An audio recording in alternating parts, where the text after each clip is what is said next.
Literally 2 months before the school year ended, our blacktop got repaved with fresh asphalt. It was supposed to be routine maintenance, something to make the school grounds look better for the upcoming graduation. The new layer was jet black, steaming slightly in the cool morning air when we first saw it. But what started as a simple improvement quickly turned into something much darker. The first oddity was the texture. Instead of the usual smooth, grainy surface, this asphalt felt oddly soft underfoot, almost like it was still malleable hours after being laid. Kids actually started joking that if you stood there long enough, you'd sink right in. But it wasn't until Tommy, a second grader known for his pranks, actually lost a shoe in the asphalt that we realized something was terribly wrong. The shoe was swallowed whole, and no matter how much we dug, it was never found. Then came the whispers. At first we thought it was just the wind, or maybe some pranksters, but the whispers grew clearer, emanating from the blacktop itself. At first they were incoherent, a cacophony of voices that seemed to plead, warn, or sometimes just scream in agony. The school tried to dismiss it as an acoustic anomaly caused by the new paving material, but everyone could feel the dread it brought. Things escalated when the first disappearance happened. During recess, a group of children were playing near the edge of the fresh asphalt when one of them, little Anna, simply vanished. Witnesses claimed the ground seemed to pull her in like quicksand, but silent and impossibly fast. After that, the area was cordoned off and an investigation was launched, but no trace of Anna was ever found.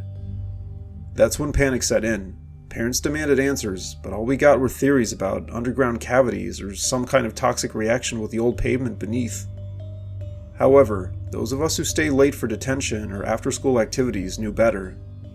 We saw shapes moving beneath the surface at dusk, dark figures that seemed to writhe and reach out as if trying to escape or perhaps pull something in.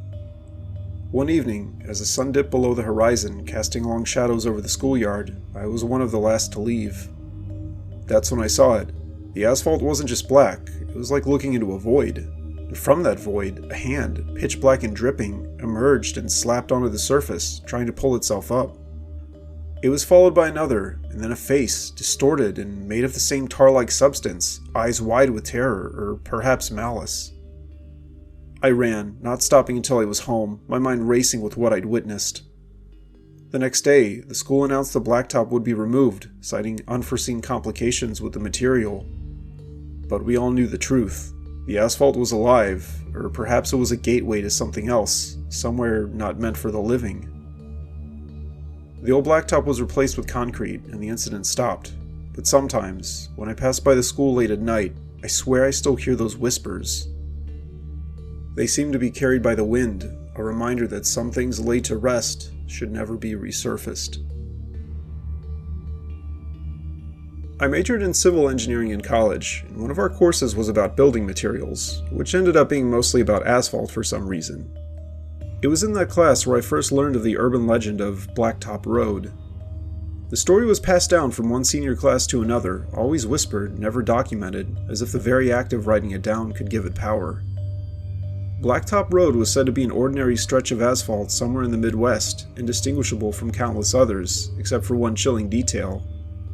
Every 7 years, on the night of October the 5th, it would claim a life. The road itself was alive, some said, a dark, tarry beast that hungered for sacrifices. Fast forward to today, October 5th, 2024, and there I was, now a seasoned engineer, driving back from a site inspection, taking a route I had mapped out to avoid traffic.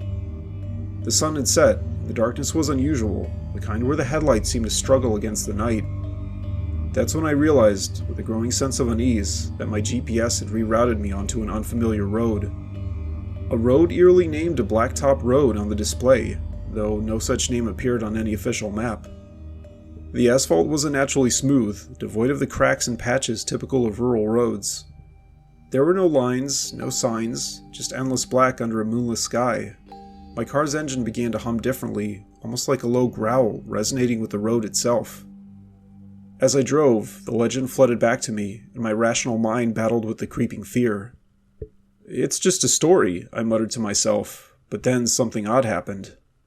The road seemed to stretch, the distance markers, when I could spot them, showing numbers that didn't make sense. It was as if I was moving through a space that was expanding. Then, out of nowhere, a figure approached in the middle of the road. I slammed on the brakes, but the figure was too close. Yet, there was no impact. Instead, my car passed through it like mist.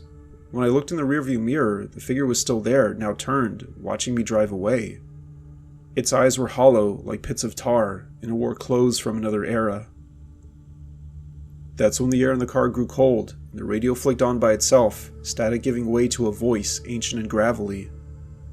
You are on blacktop now, and here you will remain.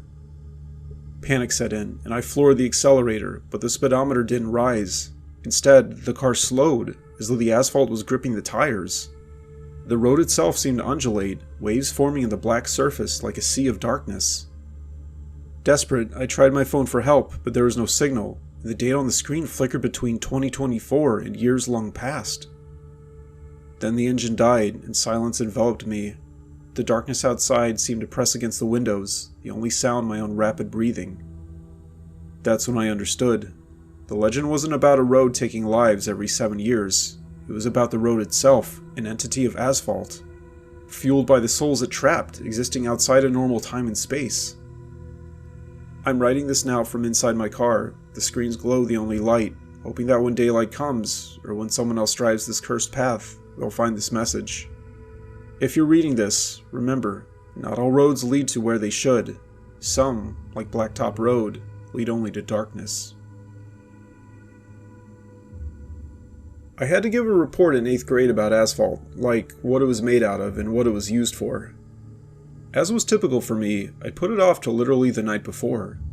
With the clock ticking towards midnight, I found myself in the dim light of my desk lamp, frantically searching the internet for information. That's when I stumbled upon an obscure website, one that didn't look like it had been updated since the early 2000s. It had a blinking banner that read, "The Truth About Asphalt, The Road to Hell." Intrigued and desperate, I clicked through.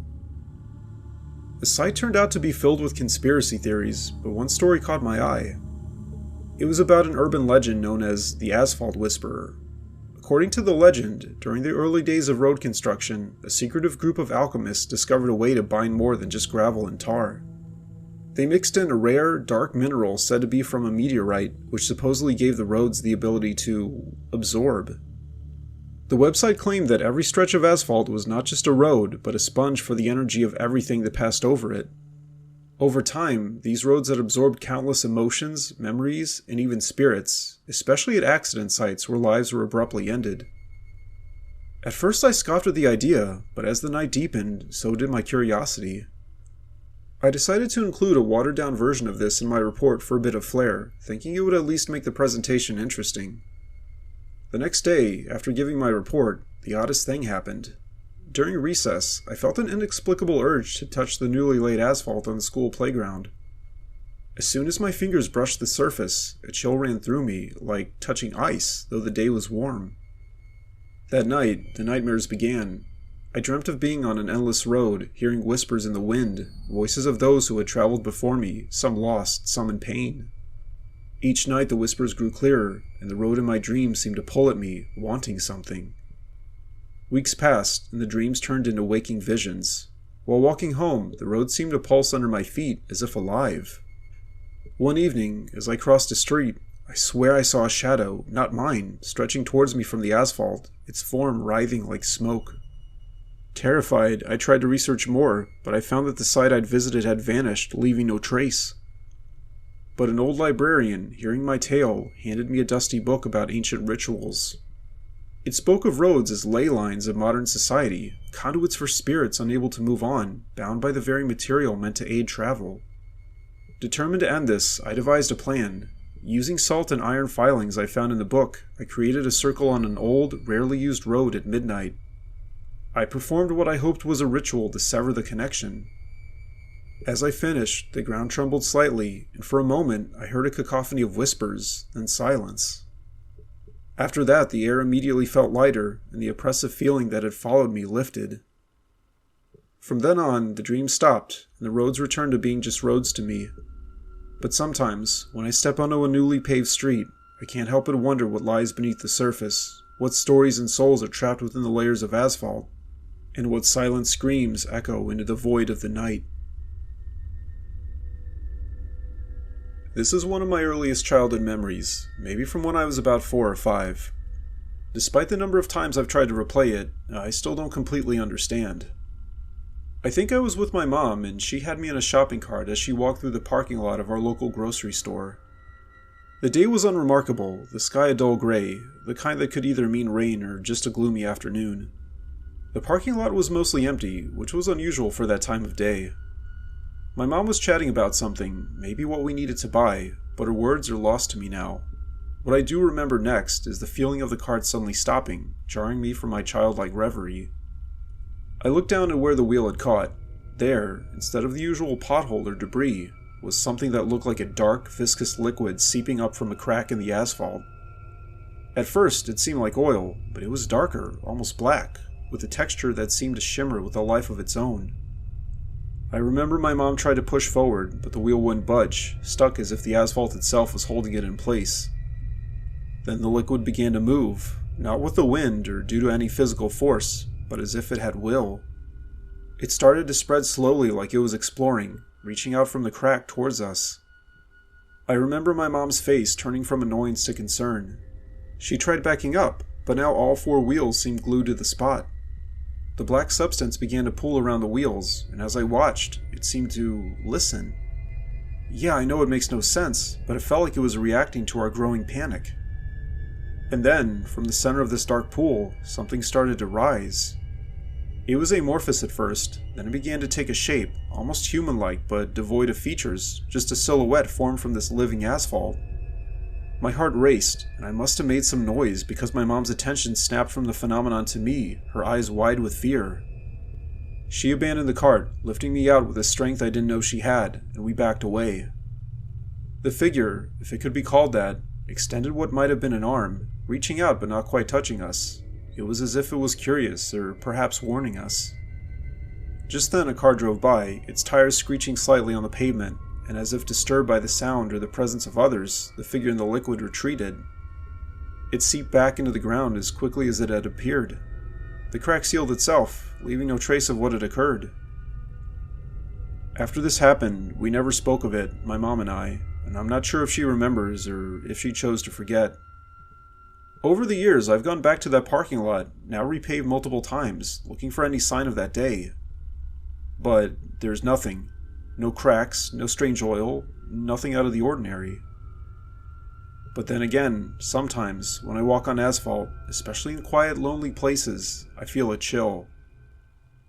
I also get the sense that there's a presence beneath my feet, as if the ground remembers me, waiting for the right moment to reveal itself once again. Let me just say that I was kind of a weird kid, and I'd frequently get obsessed with random things. One of those things was asphalt, and for a few weeks it was all I could think about. I'd run my hands over the rough, warm surface of the road in front of my house, imagining the stories it could tell if only it had a voice. Little did I know, the asphalt had more to share than anyone could have guessed. It all started on a sweltering summer day when the air shimmered with heat above the blacktop. I was lying on the road, feeling the heat seep into my skin, when I heard it for the first time. A whisper, so faint it could have been the wind. But there was no breeze. Stay, it seemed to say. I sat up, startled, looking around, but I was alone. The next day, curiosity got the better of me, and I went back. This time I brought a piece of chalk, drawing figures and writing questions on the road. As the sun set, casting long shadows, the chalk lines began to darken, as if the asphalt was absorbing them. And then, shockingly, new words formed in the chalk's place. "We are many," it wrote. I was both terrified and exhilarated. Night after night I'd sneak out, my fascination growing into an obsession. The asphalt began to show me things, visions almost, of cars that passed by days ago, people walking, children playing, but there was always something off. The people in these visions had shadows that moved independently, like dark, sentient things. One evening, the asphalt's message was different. It was urgent. Do not let them take us. Confused, I asked who they were. The response was chilling. The ones beneath. That night, the road felt unusually cold beneath my feet, and the air had a tang of something like fear, if fear could even be tasted. Then came the night when the construction crew arrived. They were there to resurface the road. Panic surged through me. What would happen to my whispering road? As they began to peel away the old asphalt, a scream echoed, not heard with my ears, but felt in my bones. Underneath, where the old asphalt had been, was not the usual dirt or gravel, but a writhing mass of shadowy figures, trapped and now exposed, reaching out with tendrils of darkness. I tried to stop the workers, shouting about the lives within the asphalt. They just thought I was a disturbed kid. They continued their work, and with each layer they removed, the screams grew louder in my mind, until suddenly, they stopped. The new asphalt was laid down, smooth and silent, but the horror didn't end there. That night, I went out to see if any whisper remained. Instead of whispers, the new road was eerily silent. But then, right where I used to write, a message bubbled up from below. It was written in a tar-like substance, and it said, "You are our voice now." From then on, every step I took on any road felt like walking on a graveyard where the buried were very much awake. And sometimes, when the night is just right, I feel the asphalt tug at my feet, reminding me of the many beneath, waiting for someone to speak for them through me. They're part of the road now, and I am their reluctant messenger, forever tied to the dark expanse of the asphalt world. This is a strange memory, and the more I think about it, the less sure I am of when it happened, or even if it happened. I think it was sometime when I was in middle school. I was out sick with a fever, and randomly during the day, I flipped the channel to this really bizarre documentary. I think it was on construction materials, specifically asphalt, but as it played on, it made almost no sense. I do fully acknowledge the fact that this could have been a fever dream, but it did feel oddly real in a way. The documentary started normally enough, with the history of asphalt, how it was first used in ancient Mesopotamia, and its evolution into the black, sticky substance we see paving our roads today.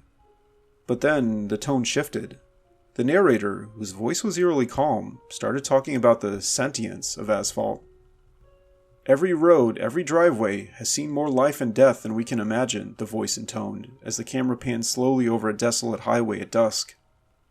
Asphalt absorbs everything, the heat of the sun, the tread of tires, the spill of oil, and perhaps the essence of events. The screen began to show images of old roads, cracked and forgotten, with weeds pushing through. The narrator spoke of how these roads were like veins of the earth, carrying not blood, but memories, emotions, and perhaps even spirits. Then came the interviews. People claiming to have experienced strange phenomena near roads at night. A trucker spoke of a stretch of highway where his radio would only pick up voices from decades past. Conversations about events long gone. A woman recounted how, while walking her dog, she felt a sudden chill and saw shadowy figures moving just off the side of an old asphalt path. Then the figures vanished when headlights from a passing car swept over them. Next, the documentary delved into pseudoscience, or perhaps occult science. I'm not sure what the proper term is. It talked about how asphalt could be a medium, a literal medium, for paranormal activity due to its composition containing bitumen, which has been historically linked with the underworld in various cultures. The film suggested that asphalt might not just be a physical binder, but a spiritual one as well, binding souls or memories to the places they last touched. As I watched, feverish and half asleep, the visuals became more abstract. Images of asphalt seemed to pulse, roads began to look like black rivers, and the shadows they cast started to move independently of the light. The narrator's voice grew more hypnotic, discussing experiments where psychics claimed to communicate with entities through freshly laid asphalt, receiving messages from what they described as the other side of the road. I remember the documentary ending with a warning, or perhaps a prophecy. As we drive over these roads, we're unaware of the layers beneath us, not just of stone and earth, but of time and soul. One day, these layers might decide to speak back, to rise, or to pull us into their endless black.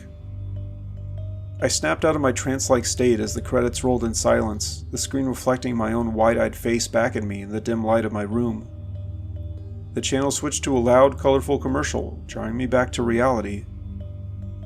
Now, years later, whenever I walk on asphalt, especially at twilight or in quiet, lonely places, I can't help but feel a slight unease. It's a remnant of that feverish day. Was it real, or just the product of illness and an overactive imagination? Either way, the memory is stuck around, and it's been as persistent and enduring as the roads themselves. Back in college, I had this one civil engineering class with a girl named Lauren. She was a solid 9 out of 10, and it became rather difficult for me to concentrate in class. Her hair was like the dark, smooth surface of newly laid asphalt, shimmering under the sun, and her eyes had the depth of tar pits, pulling me into places I dared not linger too long. The class was all about road construction, and while most found it mundane, Lauren brought a peculiar passion to it. She would often talk about asphalt with an almost fervor in her voice, describing its texture, its potential, how it could be both the foundation and the ruin of modern civilization. Her fascination bordered on obsession, and somehow it was infectious. One late evening, as part of a class project, we had to visit a newly paved section of highway just outside of town. It was autumn, the air was crisp, and the nights came early.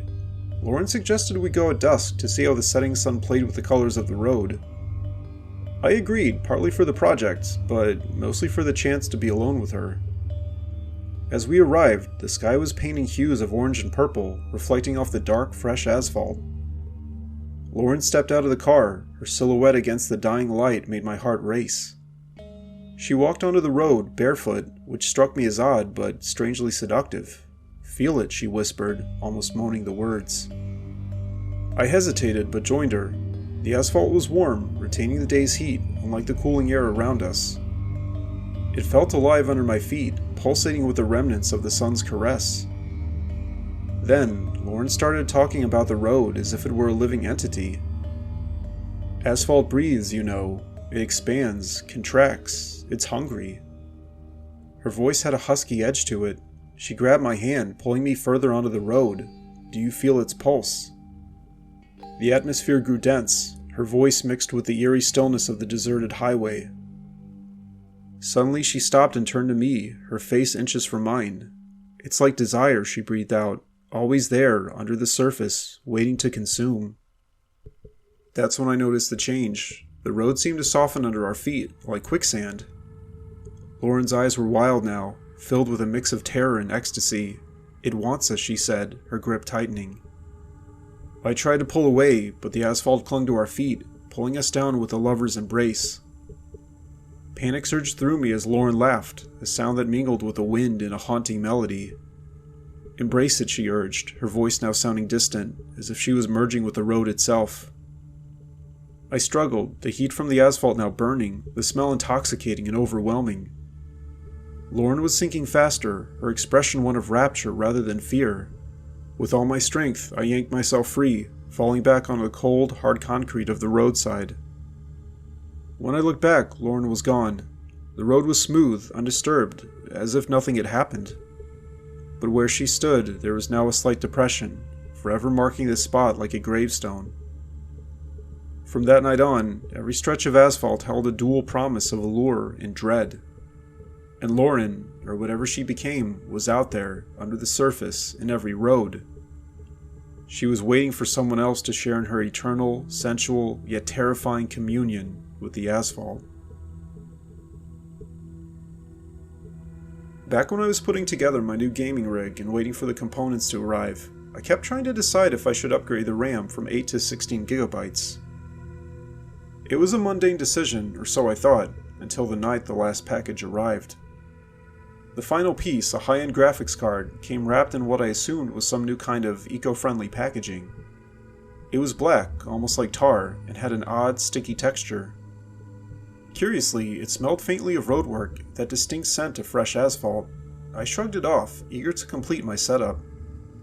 That night, after installing everything, I booted up my computer. The screen flickered in ways it shouldn't have, displaying patterns that seemed to pulse like living veins. Then the screen went completely black, mirroring the packaging's void-like appearance. A whisper came through the speakers, a low, gritty voice that sounded like tires on a wet road. "You've paved your way in." Confused, and a bit creeped out, I tried to shut down the system, but then it wouldn't respond. Instead, the room began to fill with the oppressive smell of hot asphalt. My heart raced as the temperature in the room spiked, the air wavering with heat mirages. And then, from the screen, a dark, viscous substance began to ooze out, pooling on my desk, spreading with an unsettling purpose. It was asphalt, alive and moving. It crept towards me, and as I backed away, I stumbled over my chair, falling to the floor. The asphalt whispered again, this time clearer. We are many, compacted, crushed, forgotten, but not anymore. I watched in horror as the substance shaped itself into figures, humanoid but featureless, made entirely of the dark, sticky material. They started to move, their limbs stretching unnaturally, reaching out for me. Scrambling to my feet, I ran for the door, but the handle was scorching hot, burning my hand. The room was transforming, the walls darkening, the floor becoming uneven, mimicking a road under construction. One of the asphalt figures touched my leg, and it felt like being branded. The pain was real, and terrifyingly so. But it was the cold, suffocating feeling of being buried alive that truly horrified me. The figure whispered, "Join us, become the Foundation." In a desperate attempt, I grabbed a can of compressed air from my desk and sprayed it at the encroaching figures. The cold made the asphalt figures harden and crack, giving me a momentary advantage. I kept spraying until I could make a dash for the window, breaking through the glass to the cool night air outside. I didn't stop running until I reached a neighbor's house, panting and wild-eyed. When the police arrived at my place, they found nothing unusual except for a room that looked like it had been through a minor earthquake, with cracks in the walls and floor. My computer was off, the components seemingly undamaged, but the graphics card packaging was nowhere to be found. Since that night, I've never ordered computer parts again without thinking twice about the materials they're wrapped in. And sometimes, when I drive on a newly paved road, I can't help but wonder what lies beneath the surface, waiting to connect with those who dare to delve too deeply into their digital worlds.